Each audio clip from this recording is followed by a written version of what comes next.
Well, I'm Lori VanderArk. And I'm her husband, Dave, and we first got into opera because Opera Grand Rapids needed some prop suddenly, urgently, and I made it for them. And they gave me a pair of tickets, and that was probably about 45 years ago. So we've been involved ever since. We just came back from a trip to Europe where we saw 5 operas in 4 cities in 3 countries over a period of 2 weeks. So we follow opera. I always say, if you enjoy theater and then layer the music on top of it with that emotion, it pulls everything together.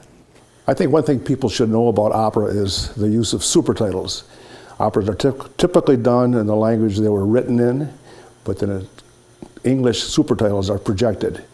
And so you can always know what's going on, you can read all the words even if you can't understand them. One of my problems with theater is I'll miss words. With opera, that's not even a problem because you can always read the titles. I think our whole family became involved in opera at a young age because we always listened to classical music in the house, and then when our grandkids became old enough, well, we have a 10-year-old grandson who just jumps at the chance to go to the opera because he loves theater and he loves the stories and he loves the music. And our oldest grandson, who's 22, will go to opera any chance he gets. And they just think everybody goes to the opera. That's just natural for families to do. My favorite opera is Mephistopheles, which is hard to see. It's not done very often. It takes a huge cast and some really good principal singers.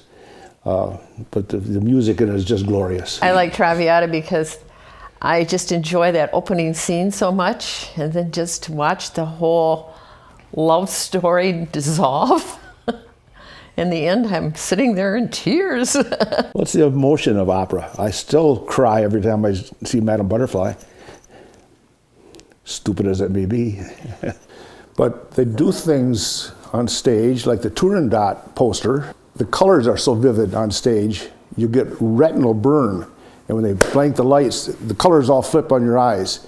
It's just dramatic staging. That staging was designed by Keith Haring, so it's really avant-garde almost. On the other hand, Amistad up there was horrid opera. One of our singer guests was here and had performed in that, was in the chorus for that. And he said the cast tried to buy the score and burn it. It was so bad. I think for us, part of the fun of opera is that whole package. And as it grows on you, you get more involved. Lori and I have both been on the board of Friends of the Opera for many years.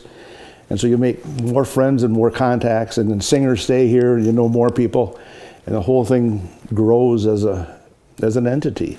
Well, we even enjoy stuffing the envelopes in the office. It's a nice group of people there. So. You know, I tell people that have never been to an opera, you're going to love it. It's all about sex and violence. And how can you go wrong? It's better than television. I always said the exception is Tosca.